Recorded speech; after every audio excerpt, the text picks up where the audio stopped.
Okay,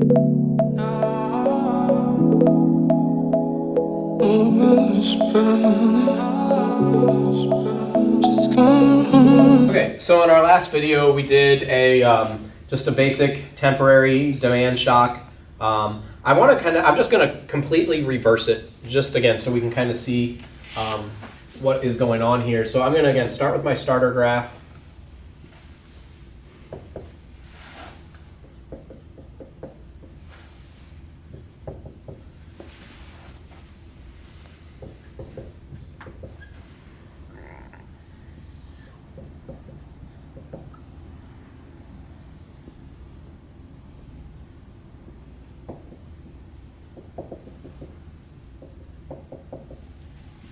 And I'm going to go ahead and just, again, quickly make an aggregate demand change. But in this case, let's go ahead and have a spending decrease. I'll grab another color here real quick. So let's have a spending decrease. And just so we can, again, see what this looks like. Again, spending is probably already implying temporary, but we'll call it a temporary spending decrease.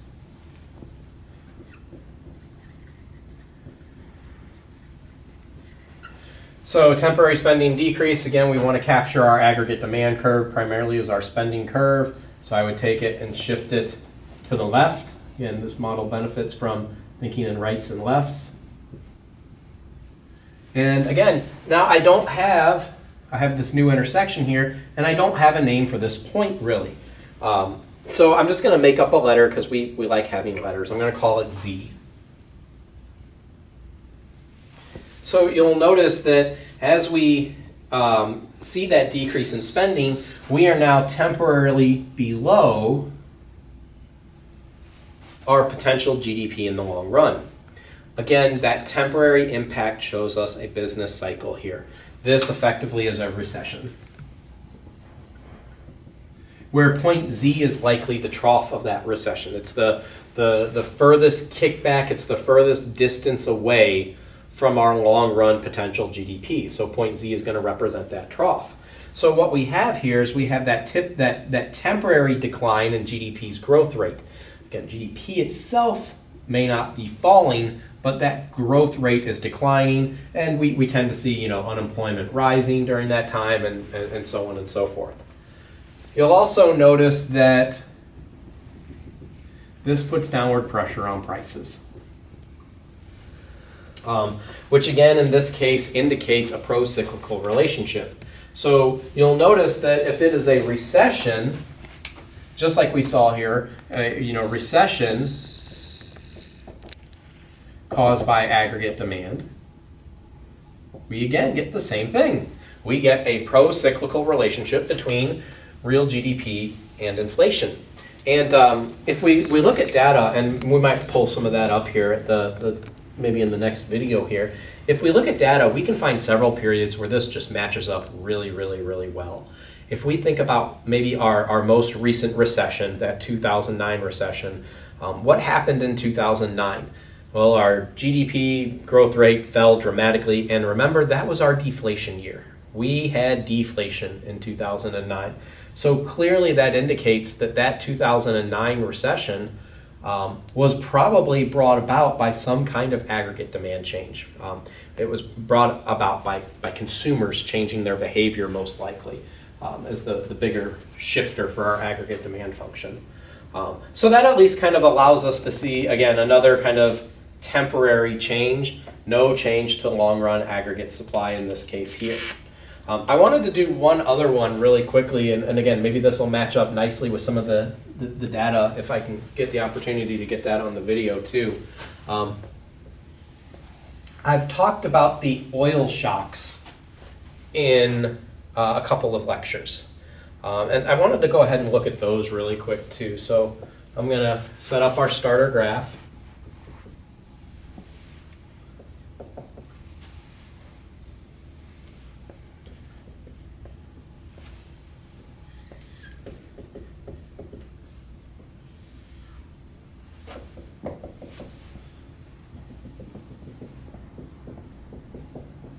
So I've got my starter graph, and I'll step aside, give you a second. That's another thing. As we've been filming this, I've been trying to decide, okay, what am I doing kind of different than actually having everyone here in the classroom? And it's, dawned on me recently that at all of these, I just go start a graph and then go. And normally in the class, I give you actually a second to look at it. So hopefully you've just been pausing all the videos when you need to. But all right, we've got our starter graph. And then I want to look at the 1970s. So, while this, if we could maybe put some time frames on here, maybe this one we just did, it works really well if we look at like 2000 and, that 2009 recession, so plus or minus a few years. I want to look at the 1970s over here.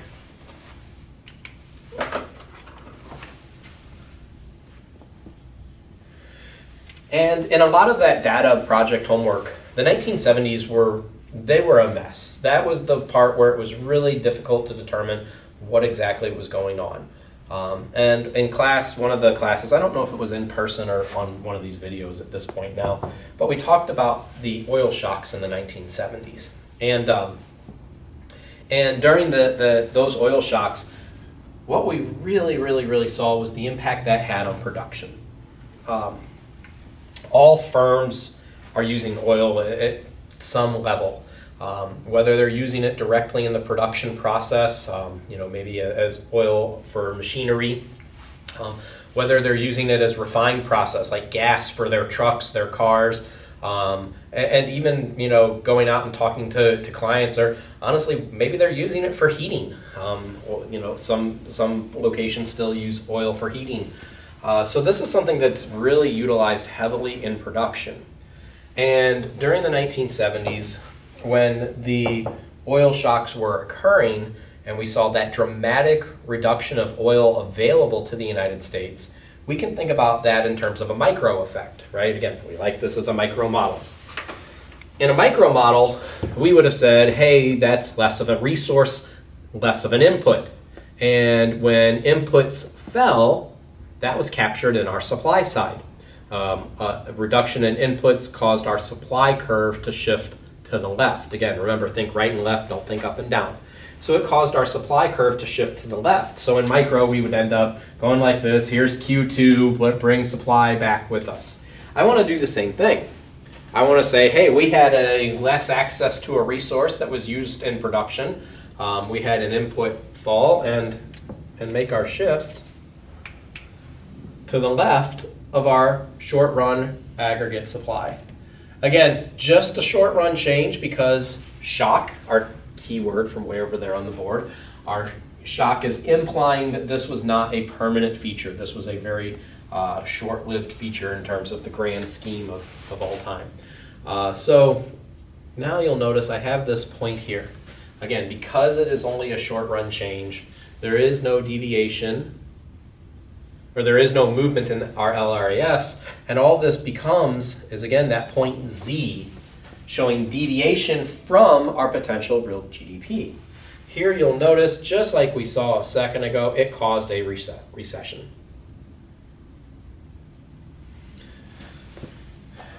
But the thing I want to point out is up here.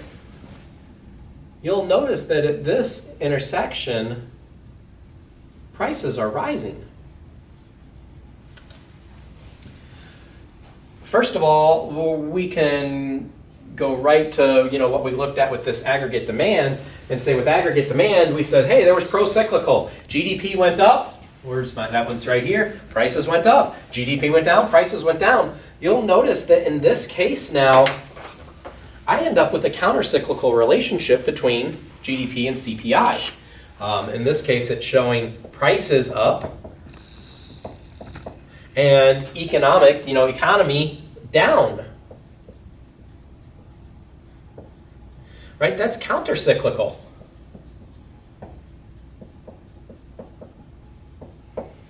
This also actually gets a name. We call this effect of what's going on right here, we call it stagflation. I'll just write it in here. I'm running out of board space.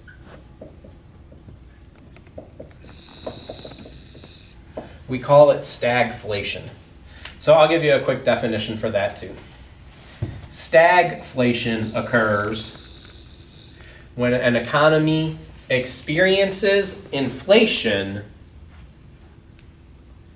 during a recession. Stagflation occurs when an economy experiences inflation during a recession. Stagflation is always brought about by a change in the short-run aggregate supply curve. So it's when we get this counter-cyclical relationship and we get inflation, we get the recession.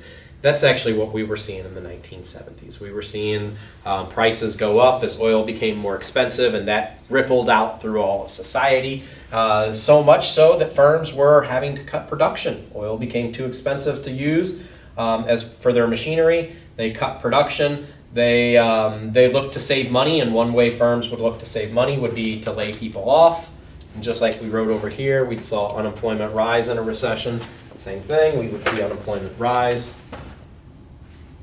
in this recession. And this really explains that behavior we see in the 1970s. That all of a sudden our model that was being pretty well explained as a pro-cyclical model in the early years and in the late years, all of a sudden was a counter-cyclical model in the 70s. Yes, it was because the recessions brought about then were brought about by SRAS shifts. Just kind of a quick note, again, as I'm running out of board space, could SRAS shift to the right?